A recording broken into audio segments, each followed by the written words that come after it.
Timnas Indonesia akan segera melakoni laga perdana mereka di dalam putaran ketiga kualifikasi Piala Dunia 2026.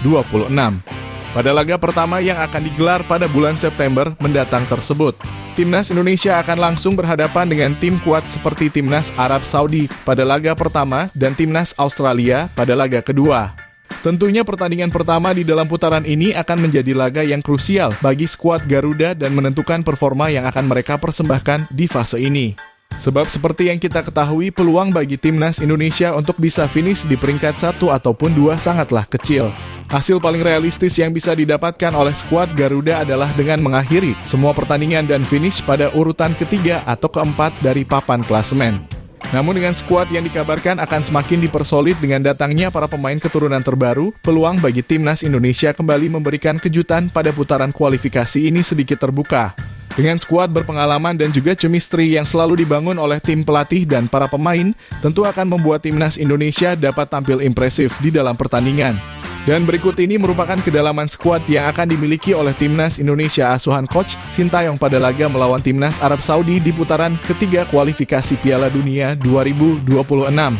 Coach Sintayong berkemungkinan besar akan kembali memasang formasi dengan menggunakan 3 pemain belakang, 4 pemain gelandang, dan 3 pemain penyerang. Dengan posisi kiper akan kembali diisi oleh Hernando Ari dari Persebaya Surabaya. Sidang yang harus dijalankan Martin Paes yang belum juga dimulai membuat nama Hernando berkemungkinan besar akan kembali menjadi kiper utama dari skuad Garuda Senior. Meskipun pada laga terakhir kemarin nampaknya Hernando masih belum bisa bangkit dari blunder yang dirinya lakukan saat melawan Timnas Irak. Namun tentu diharapkan dengan jangka waktu yang cukup panjang ini dapat mengembalikan performanya di dalam lapangan.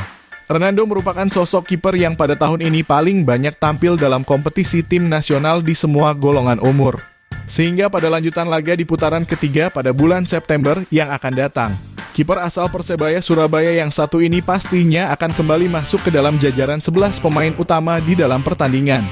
Sementara itu untuk opsi pengganti dari sosok pemain asal Persebaya Surabaya tersebut, nama Nadeo Argawinata akan menjadi salah satu nama pemain yang akan dipersiapkan oleh Coach Sintayong untuk bisa menjaga garis pertahanan skuad Garuda.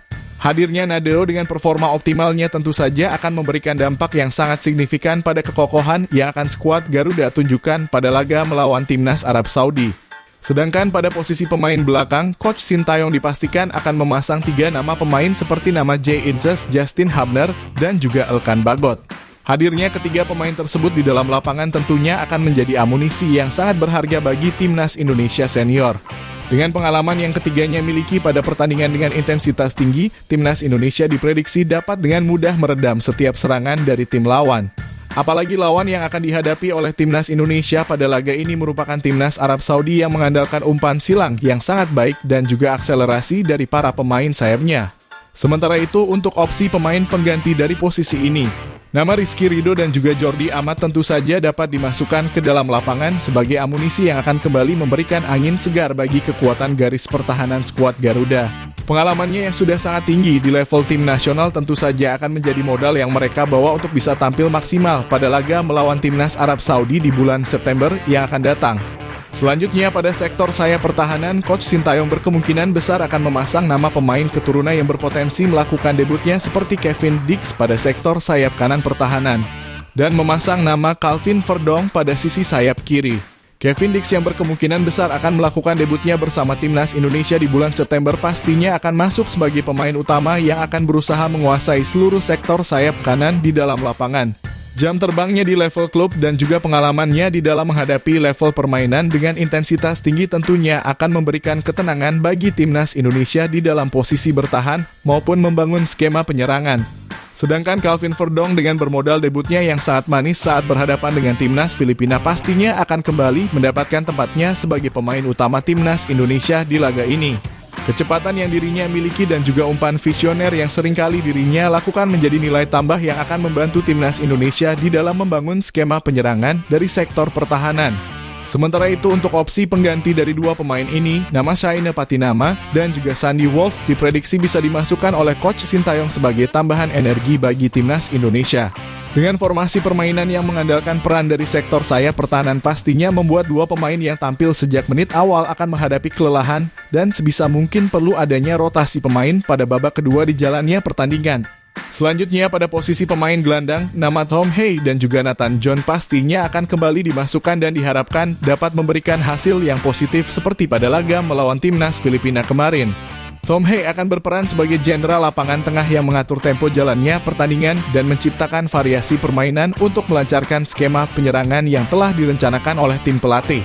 Akurasi umpannya yang sangat baik dan juga ketenangannya akan sangat membantu peran yang akan dirinya mainkan di dalam lapangan, khususnya pada laga berat melawan timnas Arab Saudi. Sedangkan Nathan John akan berperan sebagai pemain gelandang yang siap menjadi pemain dengan peran menutupi setiap lubang yang ditinggalkan oleh rekan setimnya. Peran semacam ini juga selalu dirinya mainkan pada Piala Asia U23 kemarin yang membuatnya menjadi pemain yang sangat bekerja keras selama jalannya kompetisi. Sedangkan pada opsi pemain pengganti di posisi gelandang, Coach Sintayong dapat melakukan pertimbangan dengan memasukkan nama Marcelino Ferdinand ataupun Ivar Jenner pada awal babak kedua ataupun pada pertengahan babak kedua. Ivar Jenner akan berperan sebagai seorang jenderal lapangan tengah menggantikan peran dari Tom Hay yang tentunya perlu diganti untuk mempersiapkan diri pada laga kedua melawan timnas Australia. Sedangkan Marcelino akan menjadi pemain yang terus berlari selama sisa pertandingan untuk mengejar ketertinggalan skor maupun mengamankan garis pertahanan dari skuad Garuda. Selanjutnya pada posisi pemain sayap penyerangan, nama pemain seperti Ragnar Oratmangun dan juga Rafael Struijk pastinya akan mengisi posisi ini dan diharapkan bisa menunjukkan performa maksimalnya di dalam lapangan pertandingan. Pada laga pertama melawan timnas Arab Saudi, efektivitas dari dua pemain sayap penyerangan akan memainkan peran yang sangat krusial khususnya pada penciptaan gol di babak pertama. Ragnar dan Rafael pastinya dimasukkan oleh Coach Sintayong sebab kedua pemain tersebut memiliki kemauan yang kuat untuk melakukan tekanan langsung ke garis pertahanan lawan dan juga pandai di dalam melakukan pergerakan tanpa bola. Kerjasama yang akan mereka berdua tunjukkan kepada rekan setimnya akan sangat membantu timnas Indonesia di dalam melancarkan skema penyerangan dan segera mencetakkan keunggulan bagi timnas Indonesia. Sedangkan pada opsi pengganti dari dua pemain ini, nama Witan Sulaiman dan juga Egy Maulana Fikri pastinya bisa menjadi opsi yang akan dimasukkan oleh tim pelatih pada awal babak kedua maupun pada pertengahan babak kedua. Performa dari kedua pemain ini bisa dibilang dapat menjadi performa yang paling stabil dari pemain lokal timnas Indonesia sejak golongan umur. Kemampuan keduanya di dalam melakukan pergerakan individu dan juga kerjasama tim pastinya akan memberikan keuntungan yang berarti bagi skuad Garuda di dalam pertandingan. Dan yang terakhir pada posisi ujung tombak timnas Indonesia, nama Ole Romanyi bisa saja masuk ke dalam pertandingan sebagai pemain debutan dari timnas Indonesia senior. Pengalamannya yang sangat banyak di kasta tertinggi Liga Belanda sudah tentu telah menjadikannya sosok striker tajam yang sudah memiliki cukup kematangan di dalam pengambilan keputusan. Hadirnya Ole Romanyi pada laga perdana putaran ketiga melawan timnas Arab Saudi diharapkan dapat menjadi jawaban atas permasalahan produktivitas gol bagi timnas Indonesia senior yang telah terjadi selama bertahun-tahun.